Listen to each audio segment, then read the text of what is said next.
इयम् आकाशवाणी सम्प्रति वार्ताः श्रूयन्ताम् प्रवाचिका वन्दना कश्यपः।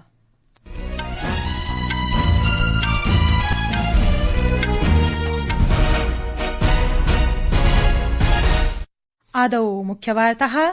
प्रधानमन्त्री Narendra Modi make in India इत्यस्य अन्तर्गतम् ई-विटारा नामकाय विद्युत वाहनाय हरितध्वजं प्रदर्शितवान्। सममेव गुजरात प्रदेशे संयुक्त बैटरी इलेक्ट्रोड उद्योगशालायाः उद्घाटनमपि अकरोत्। जनरल अनिल चौहानेन उक्तं यत् भारतस्य स्वकीयं लौह गुम्बद इत्याख्यं सुदर्शन चक्र सामरिकस्थलानि रक्षिष्यन्ति। सहैव कवच खड्गयोः कार्यमपि आवक्ष्यति। जम्मू पंजाब हिमाचल प्रदेशेषु अतिवृष्ट्या गंभीर स्थितिः दुरापन्ना। अधिकारिभिः जनाः सुरक्षित स्थानेषु गन्तुं सम्प्रार्थिताः। अपि च हॉकी इंडिया संघेन बिहार राज्यः राजगीरे पुरुष एशिया कप प्रतिस्पर्धाभ्यः निःशुल्कः समुद्बोधितः।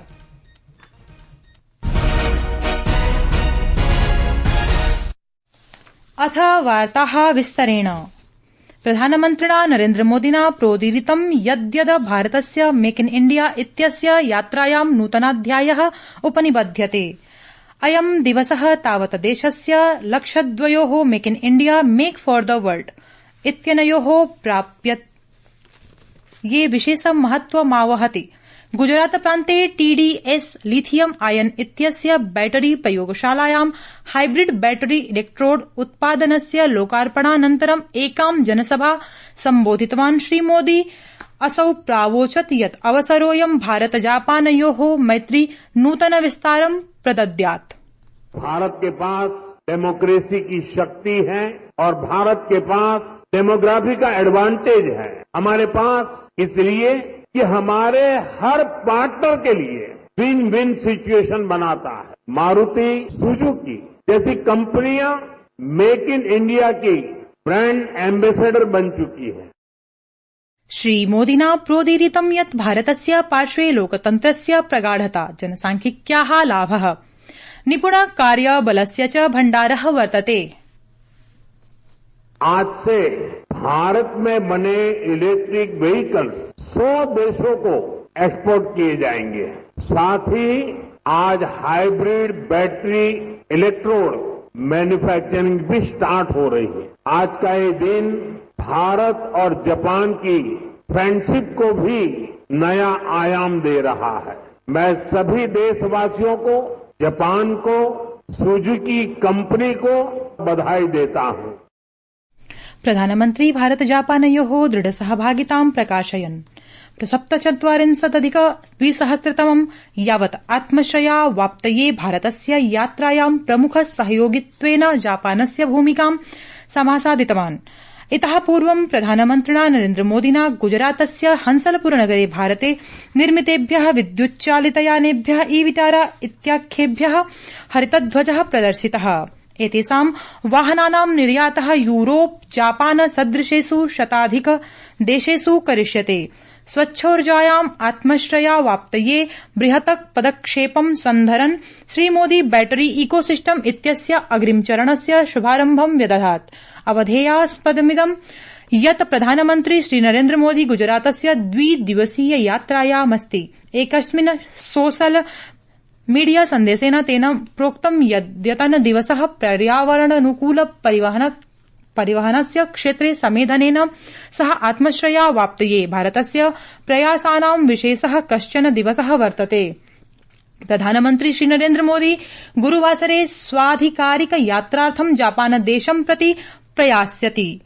श्रीमोदी मासस्य 29 अथ 30 दिनांकयोः जापानदेशैव भविष्यति, यत्र सः जापानदेशस्य प्रधानमन्त्रिणा शिगेरु इशिबा इत्यनेन सह 15तमं भारत जापान वार्षिक शिखर सम्मेलनं विधास्यति। नवदिल्ल्यां वार्ताहरान् सम्बोधयन् विदेश सचिवः विक्रम मिस्त्री इत्येषः अवोचयत् यत् वार्षिक शिखर सम्मेलने नोभय प्रधानमन्त्रिभ्यः द्वैपाक्षिक सम्बन्धनस्य गहन समीक्षां कर्तुं प्रगतिं समीक्षां विधातुं च अवसरः प्राप्यते इति।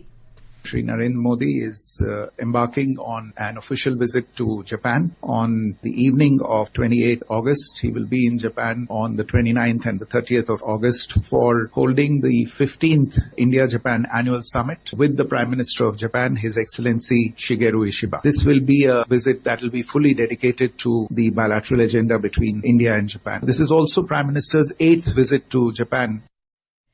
जापानदेशस्य यात्रायाः अनन्तरं प्रधानमन्त्री अस्य मासस्य 31 दिनाङ्के अग्रिममासस्य 1 दिनाङ्के च चीनदेशस्य तियान्जिन नगरं गमिष्यति। संस्कृतवार्तायाः संस्करणमिदम् इदानीम् आकाशवाणीतः प्रसार्यते। सममेव अयं कार्यक्रमः आकाशवाण्याः www.newsonair.gov.in वेबसाइट इत्यत्र अथ news on AIR mobile app इत्यत्र अपि उपलब्धो भविष्यति।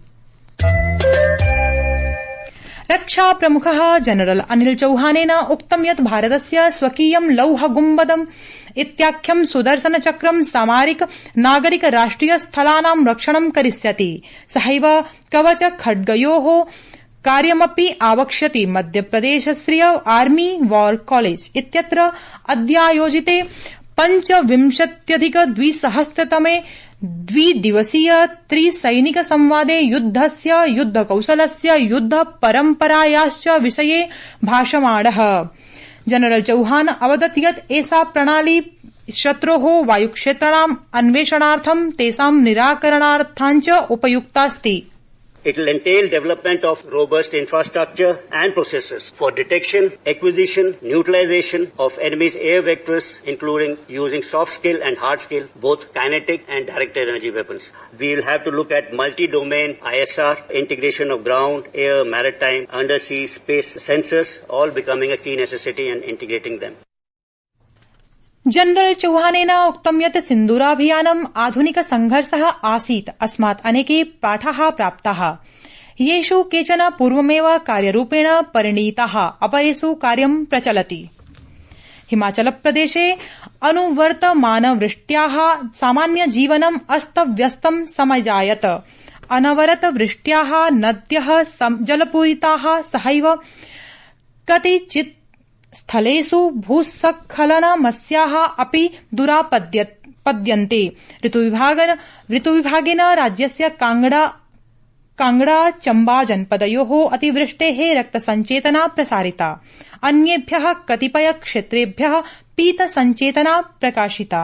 पञ्जाबराज्येऽपि विगतेभ्यः कतिपय दिवसेभ्यः कतिचिद्भागेषु अनवरतवृष्ट्याः जलस्तरः संवृद्धः।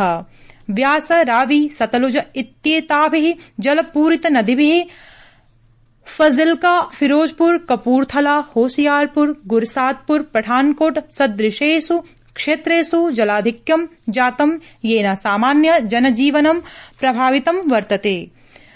हिमाचल कांगड़ा जनपदे पठानकोट कैंट कंदरोड़ी सेक्शन इत्यनयोः मध्ये रेल यातायातः अवरोधितः। अत्रान्तरे श्री माता वैष्णोदेवी कटरा नई दिल्ली वन्दे भारत एक्सप्रेस यानास्पि मार्गः परिवर्तितः। हॉकी इंडिया इत्यनेन उद्घोषितं यत् बिहारराज्यस्य राजगिरे आयोज्यमाणस्य पुरुष एशिया कप 25,200तमवर्षस्य सर्वासु प्रतियोगितासु प्रवेशः निःशुल्कः भविष्यति। एषा स्पर्धा अगस्त मासस्य 29 सितम्बर मासस्य 8 एशियाई शीर्षा समूहाः भारत, जापान, चीन, कजाकिस्तान, मलेशिया, कोरिया, बांग्लादेशः, चीन, तैपेई इत्यादयः प्रतिस्पर्धयन्ति इति वार्ताः।